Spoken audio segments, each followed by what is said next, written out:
definitely too early to tell. But we're just so excited to have those guys here. You know, having Wes, you know, Dennis, obviously Trez and Big Mark. We're extremely excited to have those guys here. We're just working our habits. What was your first reaction when you heard December 22nd for a season, and how did that change kind of your off-season plans from that point forward? I was like, wow. Oh, and I said, oh,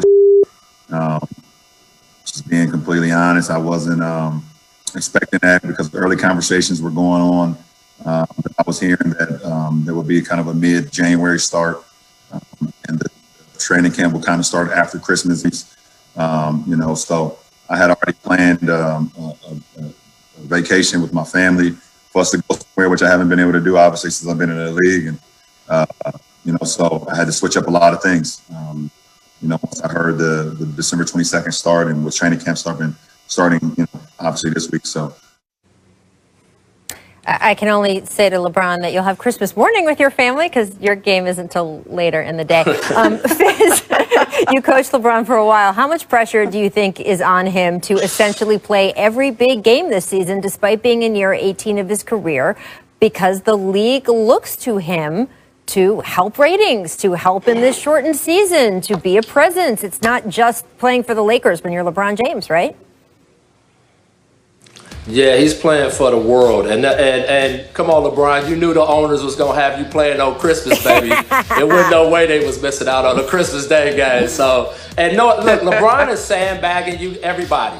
LeBron has not stopped working out. LeBron's body is in peak condition, and he is ready to go. And you look at the additions that they made to that team: Mark Gasol, Trez, two unique, totally different five men that bring absolute experience and talent to the team. Wes Matthews, oh my God, tough shooter. And then Dennis Schroeder is new age Rondo, speed, defense, all of the things that Rondo brought, except he's got a little bit better three-point shot and he's younger. And so LeBron is sandbagging. Don't let him fool you one bit. He may not be happy about the start, but he's going to be ready.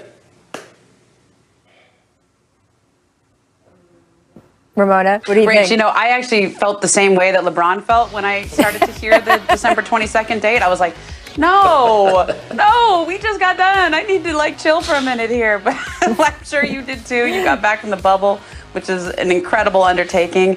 I mean, look, this year has been like this for everybody. And I think that nobody would blame LeBron or AD or any of the two or anyone from the Heat or the Lakers if they kind of got on the on-ramp a little bit slowly this year, right? If they just took a little ease into it. You know, LeBron averaged about... Don't buy it, Ramona.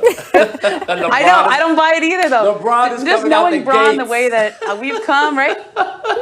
He wants to play, right? Like, he wants to play as many minutes as possible. So I think the way that he reacts to this sets the tone because, Rachel, this is a theme I think we're going to be talking about for the next couple of years. He's got 4, all right? 6 is coming up, and it's in his 5 sights. too, And Ramona. how 5 much is an does important he number for number of rings for a 5 player with too. the Lakers.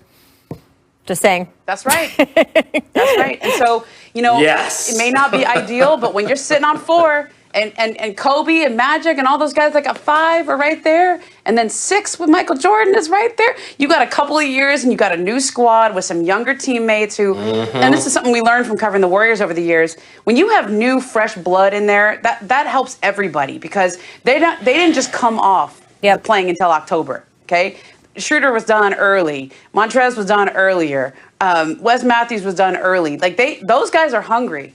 And I think that'll help the Lakers going when they restart here because you just got fresh blood in there. It is interesting, though, because you are balancing a lot of agendas. LeBron played such tough defense from the start of last season, and that made a huge difference on how it rippled throughout the team. If he's not doing that at the start of the season, that tone is set differently, and we saw that the Lakers needed it in the NBA Finals, so we will see what happens this time. Coming up, another chapter to the ongoing LA rivalry. Yesterday, he was asked about new teammate LeBron James. Take a listen to what he had to say. Is a tremendous skill to have. Talking to guys, putting guys in the right places, knowing what coach wants us and where he wants us. So I think we have a strong, great leader in LeBron. Not only him, AD, Mark, guy who's been on the league as well, man. So I think we just got great leadership in the locker room overall. Great leadership in the locker room. Great leadership in the locker room. The Lakers and Clippers open their preseason against each other on Friday. They also open the season against each other. Ramona, do you read anything into those great leadership in the locker room comments? Oh, yeah. Like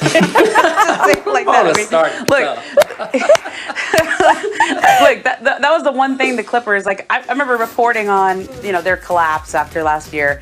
And I, talked to a lot of people with the team, on the team, around the team. And there were two main criticisms, which was lack of leadership, on-court leadership specifically, and the lack of a point guard who would sort of set up that offense, et cetera. Now, when Trez says that, I think that's a shot at the former team that he was coming from, right? That, the Clippers, obviously, when you get 6 different answers about who the leader is, probably means you don't have a leader. Probably means you don't have that really strong leadership ability. And Rach, you and I have talked about this a lot with LeBron, and it's one of those intangibles that I don't think he gets enough credit for in terms of just leadership in that locker room, on that court. And when, last year we were always talking about LA, Clippers versus Lakers, and we looked at, Kawhi and Paul and AD and LeBron.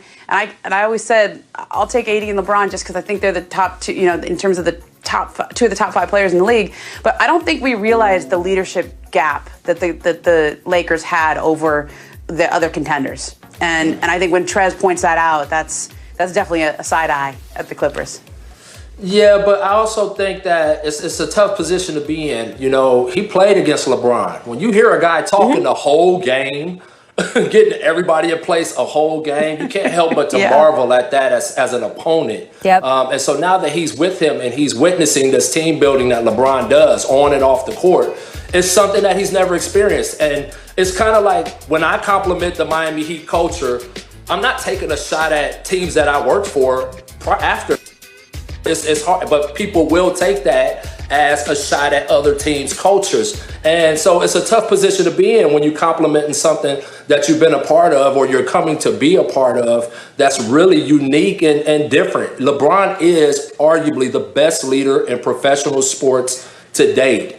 And you're going to that team and you're witnessing this, you can't help but to compliment it. And I don't think it necessarily has to be a shot back at the old team. Well, LeBron himself is speaking to the media today, and he spoke about the addition of Trez. He also talked about his reaction to the super short offseason after the Lakers won a title. Listen to the COVID tests. Their facility is closed right now. Welcome back to The Jump. We are 4 days away from the start of the preseason. Sixers coach Doc Rivers, guys, still getting questions about his old team. The Clippers' playoff collapse, still a matter of conversation. Last week on the All the Smoke podcast, Paul George was critical of his now former coach Doc Rivers and how he used Paul in the offense. So during a Sixers media availability this weekend, Doc responded, quote, "Hey, listen, I enjoyed coaching him, so not a lot to say there. Ty Lue was sitting right next to me, so he better hope it's not adjustments. It's not going to be much different. Listen, we lost the game, and I think everybody needs to take ownership. Obviously, we can always do better. Players can play better. So as far as I'm concerned, I'll leave it there." Coach to coach, my friend. Fizz, what is your takeaway from Doc's words? Okay. Oh, no, I thought Doc handled it perfectly. You don't want to go down that rabbit hole of back and forth banter about whose fault it was and blaming each other and all that stuff. And he's right. When you lose, it's everybody. Obviously, the coach he's got that volatile gig that is often, the one that takes the scrutiny. But ultimately, everybody had a hand in going down, losing a 3-1 lead. So let's just be real about that part of it. And I think that it's important when you're a player and you're upset about how you're being used in the moment, it's a two-way street when it comes to conversation. You got to go to the coach's office and say, hey, how can we make this better? I remember Julius Randle walking into my office when we were really struggling, trying to get him, to really unleash. And he came to talk to me and we talked about how we can get him playing better basketball, how we could work together on that. It's not always the coach having to go to the player. So I just think it's not a good look for Paul George doing this publicly and putting blame just on Doc. I think that's better off said behind closed doors. Yeah, look, Rach, when Paul made those comments last week, there was, I think a lot of people took the stuff he said about adjustments and coaching to be the main thing. But I actually think more of what was important here is how he talked about how he was used. He said, I was used like J.J. Redick or Ray Allen. It was all pin downs. And I know that was a constant source of frustration for Paul last year. Now, when the people who do statistical analysis broke that down, it actually wasn't right. It reminded me a little of Dwight Howard when he played for the Lakers, and he said, like, I just, I need to, I don't like to just run pick and roll, et cetera. Right. And it turned out, like, when you check the stats, it's like totally not how he was used at all. But every scout I talked to, when I would say, what's going on with Paul? Like, what do you see there? The scouts who watched the Clippers play had the same opinion, which is Paul's not getting the spots and in the way that he was comfortable getting it in years past. Now, some of that's on Paul. Like, hey, you're on a different team, you're going to get the ball in a different way. But I actually think more of that is just on the idea that the Clippers did not have a true point guard on that team to organize the offense, and they still don't, frankly.